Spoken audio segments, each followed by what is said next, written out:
Good morning, everybody. Hey, that 5,000 number's starting to fade.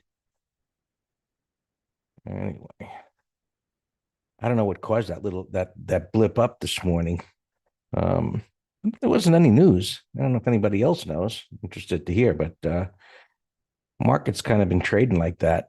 It was wild yesterday, right at the close, how it S&P's popped up above 5,000 for like, if you blinked, you missed it and came right back in. But looks like it's being rejected as we speak.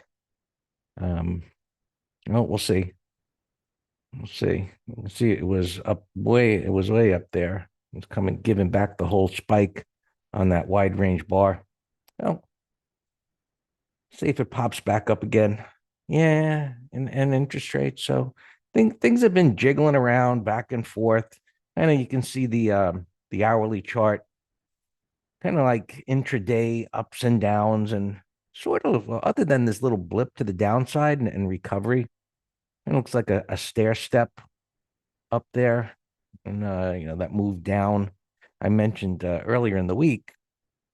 It was interesting. We talked about V bottoms. We talked about traders getting more aggressive and pictures or chart patterns of aggressiveness or uncertainty, and I also mentioned it didn't even tag the 20 MA or this minor support, and breakout failure, wide bar up above the highs, inside bar, it breaks the lows and a wide range bar down. I mean, if you bet that every single time it happened, whether it would tag the 20 MA in the next day or two, you'd probably win that bet 95% of the time. Um, but 180 reversal up, another consolidation, gap up, another unfilled gap, and a long awaited 5,000, a large amount of open interest there, inputs and calls. Just sort that again. Yeah, and it's not that far from being equal. The open interest, within 20,000, more calls, but so tends to create a wall to get through. But we'll see what happens here today, whether things go under the prior day's low or close underneath it. So we do every day by day. Does it get a close below a prior day's low? Like here, you got a wide range bar closing below a whole bunch of lows, and it's like, yeah, that's going to pull back down here. Like, nope, right back up again. Anyway, we'll see. This is fading here. We'll see if it comes back up as close to the railroad, a bullish sign. Well, so I'm being asked in Greenman, I'm being asked if these are like a railroad track type moving averages, which we call like a visual aid when they're rising at like a 45-degree angle, and the distance between them stays the same or pretty constant.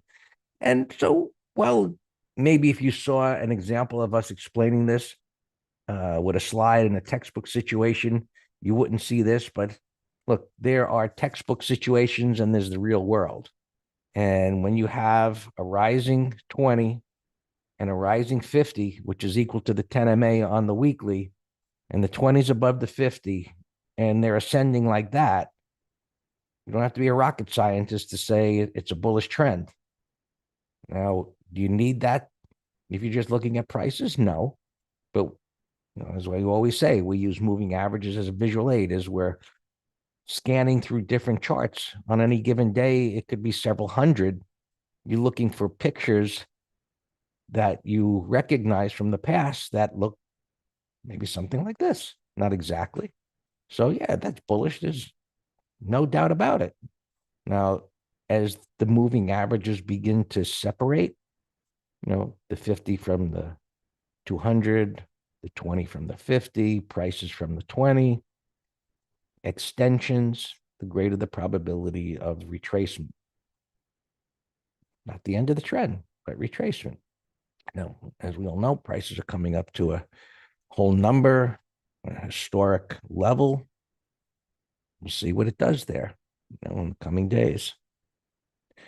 All right, so that's where it's at. It was above. The SPX levels are now coming down. So, well, this before was 50, so an acceptable, and it's far enough away. I think it's good for today. Um, you know, on the other side of that middle number, and far enough away. The ranges have contracted. Things are coming in a little bit. Let me see the put side. 60. And that one came down a little, so that's closer. Things have been pretty tight, so you've had to pick your intraday points. It does have an influence, especially a number like that, Robert, which has never been touched before. And then, even if you're looking at a very active stock, you know, the normal, the magnificent seven, now that's six because Tesla. But anyway, whole numbers which have the highest open interest at any other strikes, it tends to be a focal point that's worth paying attention to. This is relatively close. It's coming. See, is it coming back down to break even? I like to look at it's a little gap up. So look, this isn't bad. You look at this and say, oh, look how it came down. Remember a week ago? It was about a week ago. What day was it? I forget what day it was. Anyway, things were up quite a bit pre-market, and then they cratered, back down like a lot. But they were opening right on top of a prior bar as high. So in this situation, we look at this and say, oh, it's giving it all back. It's weak, but it's gapping up right above a prior bar as high. So as we look at the intraday time frame, we see an end of day base. And you see it clearly on the 15-minute chart, more bars than the hourly. So it's opening up above the base, above the base. So if it keeps, and you got a pre-market, but that's not that big a deal. Anyway, it's opening up above a base. You look at this chart, it's gapping up. That's positive. So as long as it stays above here, it pulls back. That could be a buy setup. It depends on what it does there. Or it opens up and it crashes through the bottom of the base. Well, you don't have to be a rocket scientist again to know that that's not positive. So you've got a pretty clear line in the sand, the top of the base, the bottom of the base. Yesterday's high and low was a narrow range bar. And then, of course, it could start going down into the gap fill if things get out of hand. So we'll see. Keep an eye as we do on interest rates, what they're doing. This isn't, this is just whipping around here. It's at the top. You got to have an alert above here or down here. Be aware of what's happening. The dollar, it's up here, right? We don't get much data, but it looks like a dot there. It's up there, it's just pre-market. Anyway, jiggling around. We'll see if that keeps going up. Anyway. Yeah, so we look at other markets and where's the Q's doing? Narrow range bar yesterday, up and down, same base, similar pattern, looks good. IWM was much better yesterday, having moved up as it did, coming up into congestion. As long as it holds this area, it's in a little trading range. Semiconductors came back, moved up, unfilled gap, consolidation. So when you see patterns like this, it's in an uptrend. Rising 20, rising 40, 50, 50 is above the 200, so on and so forth. Consolidation at a pivot high, reversal, 180, red bar ignored, it gaps up. The better keep going. Support is right here. So after a resting period, it's not supposed to move back down right away. So, bar by bar analysis, apply that, you'll know what's going on. Transports did well up at the top of this range here. So different reference points where prices are at. We'll see how they act. It's chopping back and forth a little bit at resistance. So bullish price action so far. I'm going to do a comparison chart of SPX and SPY. Is there a consistent ratio between SPX and S? It's an interesting question, DB. There is a strategy that I haven't followed it because it's one of those things that, okay, how many things can you follow as an individual? But if you were to do a ratio chart or a comparison of what you're asking, SPY, if or an SPX, and you see them getting out of touch with each other, they're going to be arbitraged. Or you could look at the futures versus SPX and see if one starts leading the other, or vice, too much, the futures getting ahead of them. So, you know, you can only look at so many things without becoming overwhelmed with it. But you're welcome to check it out. I did years ago, and it wasn't something I decided to put in my toolbox.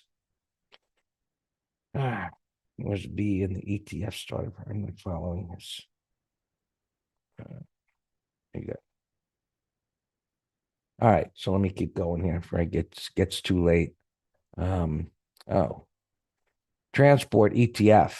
It's been leading. There's more stocks. It broke out. Looks fantastic. So stocks in there. Uber. Everyone looks good. Bitcoin flies. We talked about this little flagging wedge, whatever you call it, at the converging moving averages. It took off. It's coming up into resistance. The stocks related to that, they moved up very nicely. Probably makes sense to sell some. All make your choice. Gold is doing nada, but it's kind of looking a little interesting. Kind of whipsaw going on there, but it's kind of getting a little interesting here. It popped up. It's kind of messy, but I like the way it's hanging here in these bottoming tail bars. I'll bring that bar down with the alert in there. And, silver on some support reversal. Got some work to do. What else can we look at today, this morning? I don't think much of anything. I think the big focus is going to be what the SPX does here, and the market ends up the day. There really isn't much. Economic reports, some rig counts, 1:30. Fed Logan speaks. So, that's lunchtime. We'll see what happens there. ARM, when to consider buying ARM? Day before yesterday. Right? We've traded this in the room a few times.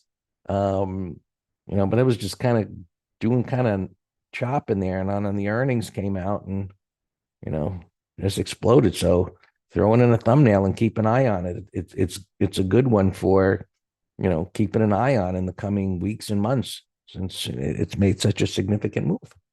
So, all yours, Dan.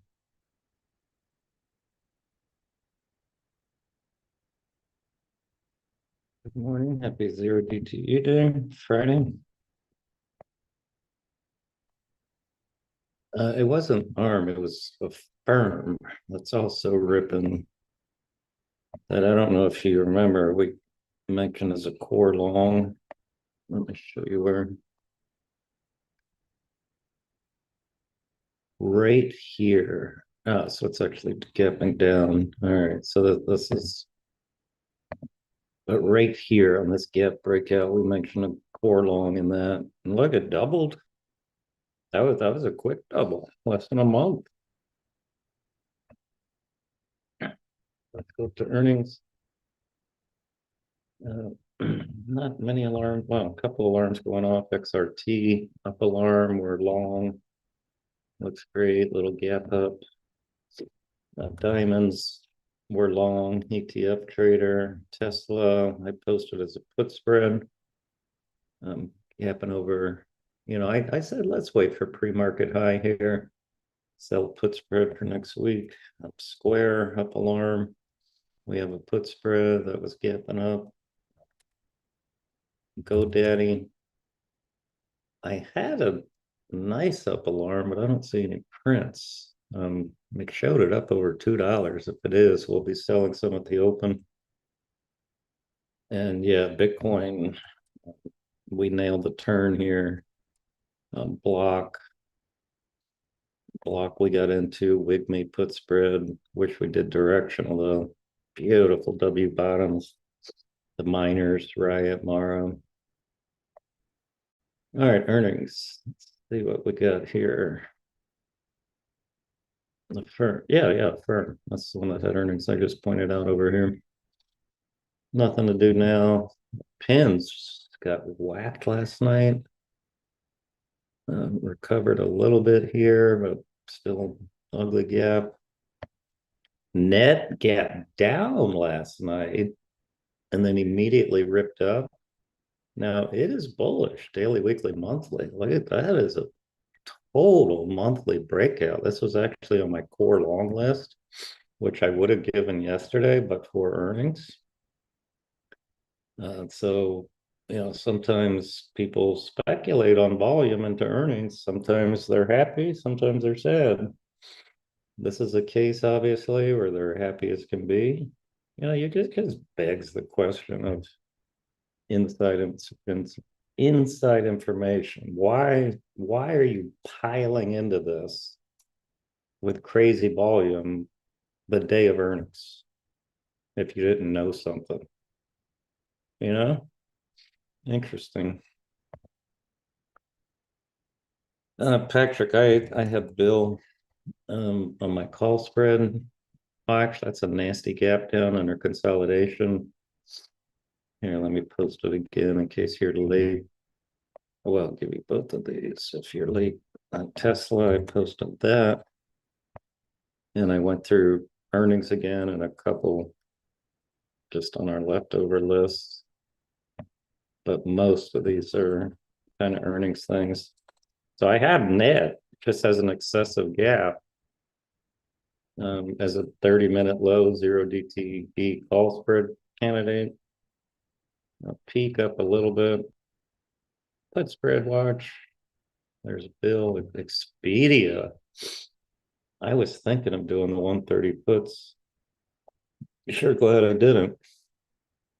Because that's the problem. And we discussed that. We're like, yeah, it's a friggin' beautiful closing breakout. But if it were to gap under here, then you have a big old void. And so that's the risk in selling puts on a pattern like this. So I didn't do any earnings last night, but that's a ugly gap. I just don't have a bias right now because the gap's so big, but it's ugly. DXSM, a call spread candidate, specifically 0 DTE. Oh, this one's not earnings, but look at place, Children's Place.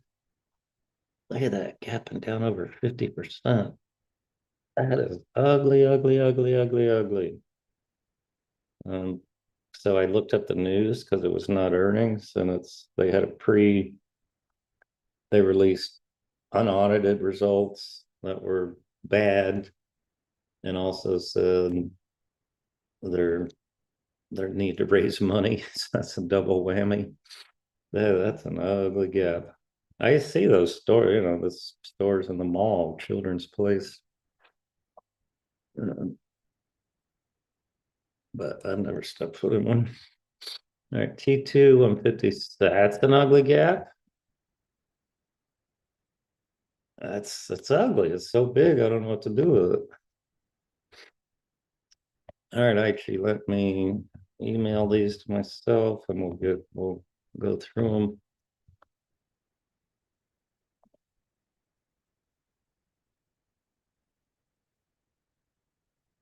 Docs bearish gap. That's a big gap too. That's big. Illumina call spread watch 30-minute low. G golf. I don't, no pattern. PSE opening flat, no pattern. Capri bearish gap under yesterday's low, but it sloppy as can be. The fact that we actually have a Bear Island reversal now. But I'll keep it on the list, see what it does near that prior low. Now, Party City. Uh, I don't see any volume, but it shows ugly gap, leg.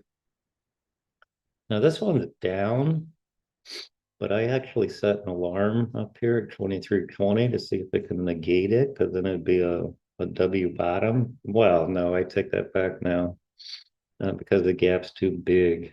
Look, it's gapping below this. So no, that's the gap's too big.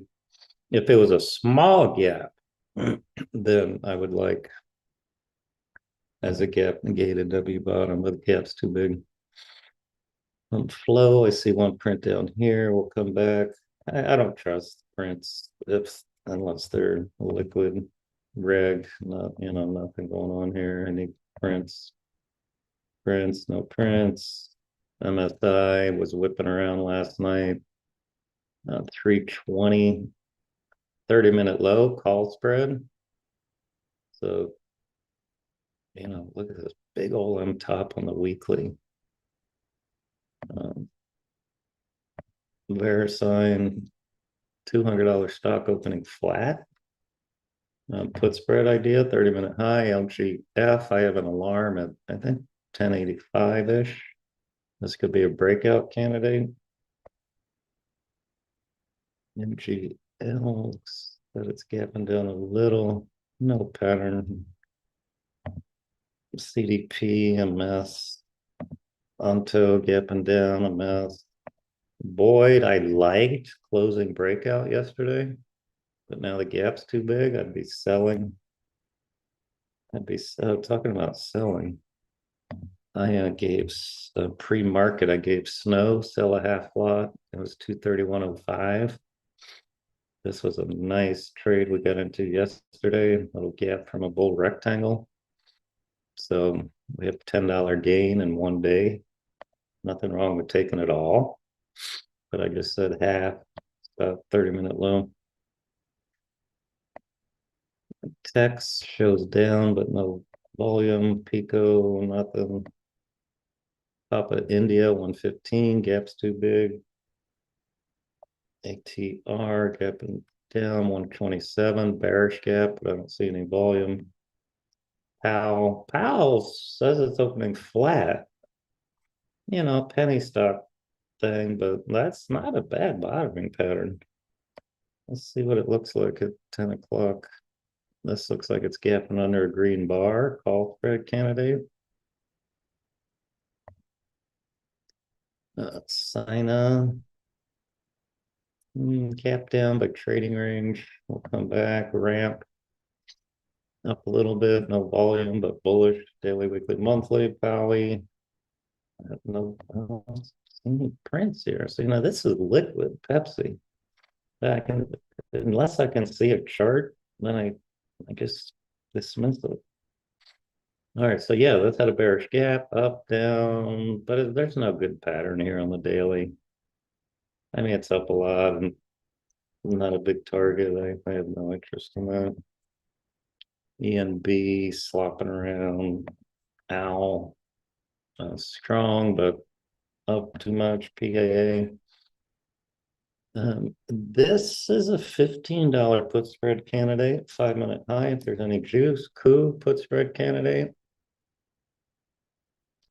Coup looks good. Kind of moving around here. Let it settle down. Roger, watch coup for us, please. 5-minute high put spread.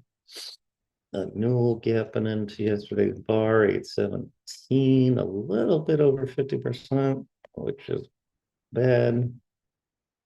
SXT, I set an alarm at 63. This TIXT, I think I said yesterday, if it were to open flat, I like it as a long breakout. Slopping around, we'll come back.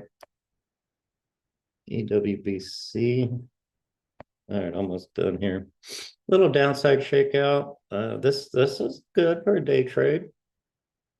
Look, downside shakeout with a closing breakout with a void, gapping up to 1809.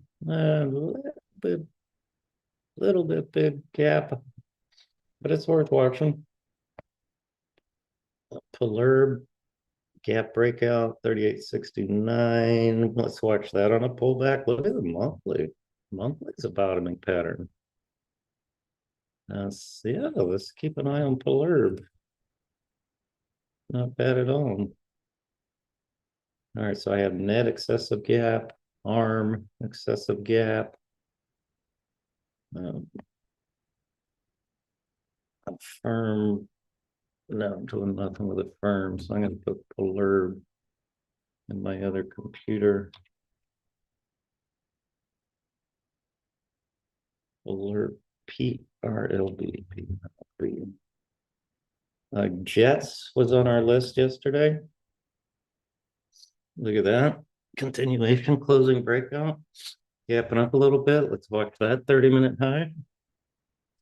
These are all just miscellaneous trades now. Burl, put spread, closing breakout. Look their refusal to go down once, twice, 3 times, 4 times. It won't go down. And people say charts don't work. That is, I was going to say black and white, but that's red and green. Support. It ain't going down. Those are buyers.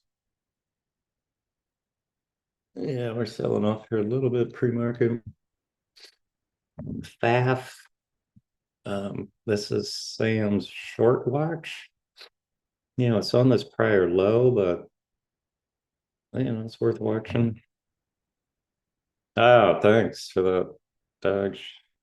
Wait, 9 a.m. It's 9:30. Do you mean 10 a.m.? Oh, my gosh. We're on Eastern time here. OBDC. Why am I looking at that? I don't know. A TWO short watch. Let's set an alarm at 12:20.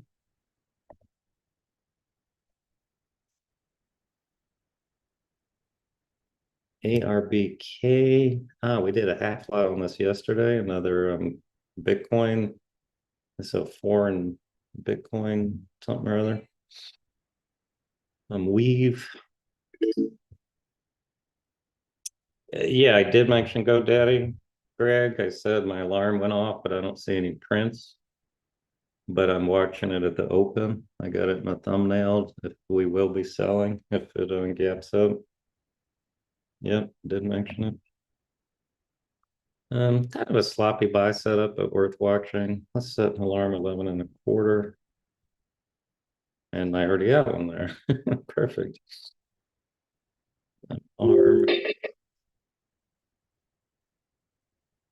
Arm is a 0 DTE call spread candidate, ACCD up alarm. We're already in it. I'll set a new alarm.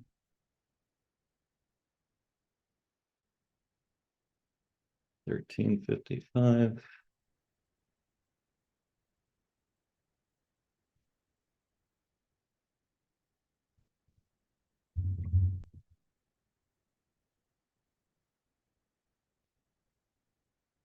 Yes, but diamonds fill the gap totally. Spiders. Spiders, they're on minor support right here, but that's a fairly deep retracement pre-market. KMX strength.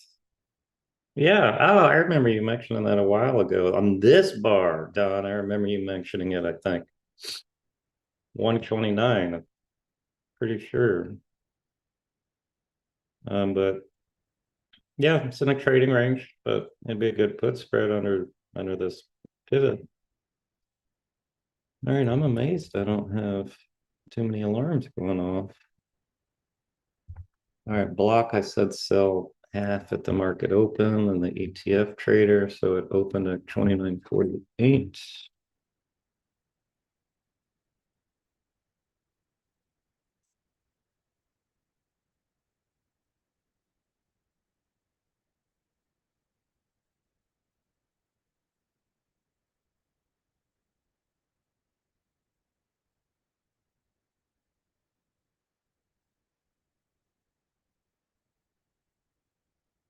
All right. And WIGME here, I posted this pre-market.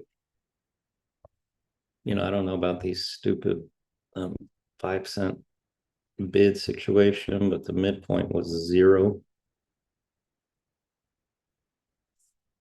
You know, here's the problem. Well, it's not a problem, it's just a limitation. When you sell options, that's your max gain. But look how much more money we would have had doing a directional. But I wasn't comfortable with the directional on Wednesday, but I was comfortable with the put spread. And it was a gap and go yesterday. But yeah, the Riot Mara, all those things ripped. ACCD, let's move stop break even now with this gap up.